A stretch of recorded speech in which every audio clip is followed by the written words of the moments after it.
So, the other day, I finally completed Halo 2 with every skull enabled. Well, only the ones that make your life a living hell and make the already slightly harder than average legendary difficulty even worse by doing things like hiding your heads-up display, increasing enemy fire rate, and for absolutely no reason at all, cloaking every enemy. Because why not, right? Anyway, since I actually did get through every single mission, yes, even Gravemind, I thought I'd go through each mission and talk about the part I had the most trouble with. So, starting off with the armory. Just looking at those lights without reticle is probably one of the hardest things I've ever had to do in LASO. Joking, let's start with Cairo Station. So Cairo is actually noted to be one of the hardest missions in the entirety of LASO, and yeah, I can confirm that it most definitely is. I had a lot of trouble with this hangar, so much so that I had to restart it to get Johnson with me, which made it a whole lot easier. But I'd say the part I struggled with the most was this section here. Now, it wasn't necessarily the drones themselves I had an issue with, but more the enemies that followed them. See, in this section before, I made a dash for it past the flying elites, which worked, but left me with no shields for the drones and the lift enemies. So what followed was me killing every single drone, and then dying to the elites on the lift because I couldn't get close to them without being lit up. And of course, no checkpoint, so every time I wanted to face those enemies again, I had to kill every single drone. Maybe if I'd have shields in this part, it wouldn't have been so bad, but unfortunately it was. Moving to outskirts, yeah, this mission is piss easy. There's literally not much to talk about here, you can just run around the entire thing. If I had to pick the hardest part, then I'd probably just say the ending tunnel, because that's the only part I died in. One of the easiest in the game for sure. Metropolis, again, actually didn't pose much of a threat. You can just drive through everyone with the tank, and then drive through everything with a warthog, and then just despawn everyone at the holdout section. So I guess by default the hardest part and the only on-foot combat section at the end on the Scarab. I know there's a way to do some crazy jumps to get on the Scarab early, but I don't know how to do that. Even without that though, this mission is pretty simple.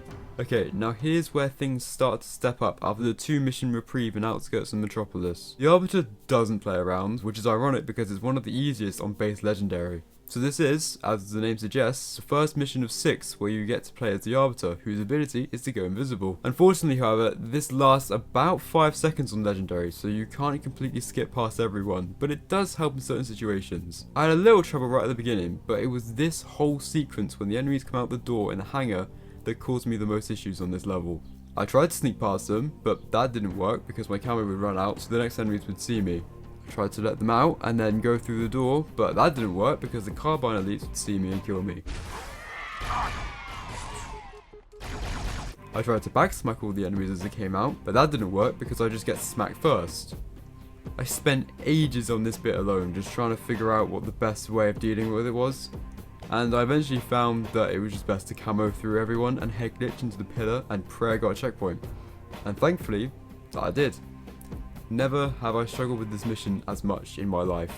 So, the Oracle. Thankfully there's not too much actual combat here, it's mostly just waiting for a lift to go down or a door to open. The only real difficulty comes in the room where you've got to ascend to the top and hit a button. It's not too hard, but I physically can't put anything else here for this mission, because after this section you get invincibility. If that wasn't a thing, then this would probably be the hardest mission in the playlist for the boss fight alone. Thankfully though, it means this mission is more boring than difficult, and as far as LASO goes, that's a compliment. Delta Halo is a similar story. The speedrunning skips actually trivialise this mission to the point where you can completely skip all combat apart from the very end with 4 elites or so. So naturally, that by default is the hardest part of the mission, even though literally all you have to do is stand here and backsmack any elites that come at you. Regret though is a completely different world altogether. Its difficulty fluctuates from annoying, to piss easy, to tricky, to run and hope, to tedious, to piss easy again, ending up at borderline impossible. Yeah, I don't think it's a surprise to anyone that the final boss fight fucking sucks, especially when you manage to get the skip, set up the spawn traps for 20 minutes, and get splattered by the final box you had to set up. And it also doesn't help when once you spend another 20 minutes setting them all up again, you get killed about 2 seconds after spawning in the enemies. The Covenant fleet has launched multiple waves of phantoms. Too many for me to track. And it also doesn't help when you accidentally hit the trigger to spawn in all the enemies from outside the temple and immediately get a checkpoint, meaning there's no choice but to do the boss fight legitimately. Holy shit, it sucks. It's bullshit enough on base legendary, but on LASO it genuinely feels impossible. I got one attack off on regret before bailing and getting a checkpoint.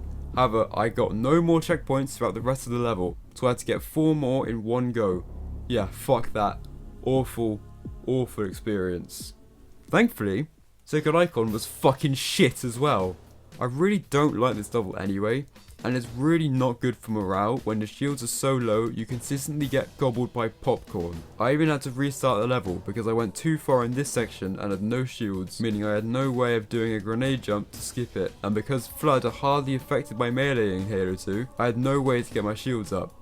So one restart later, I could finally do my grenade jump to skip all the Flood spawns.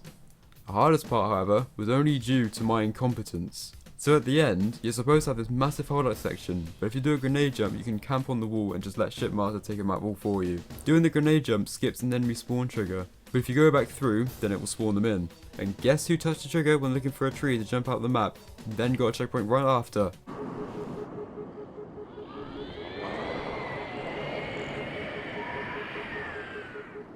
So yeah, I then had to deal with all that, and yeah, died a few times.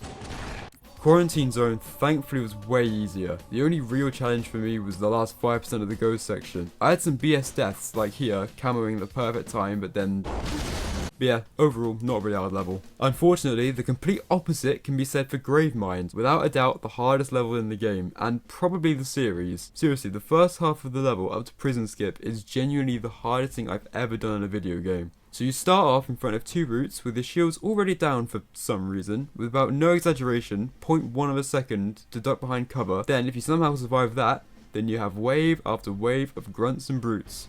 Even utilising some wave skips doesn't automatically turn this into a breeze. It also doesn't help if you mess up the last wave skip, get a checkpoint so you can't revert, and have to fight even more brutes and grunts.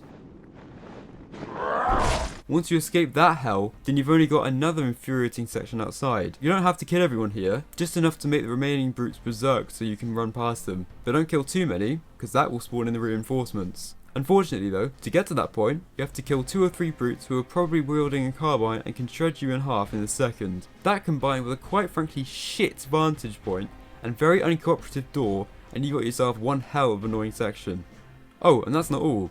Then you've got a Jackal sniper to contend with without a reticle, and on one unlucky attempt, I managed to get past the brutes at the beginning, only to die to the sniper, only to then realise I hadn't got a bloody checkpoint and had to do it all again.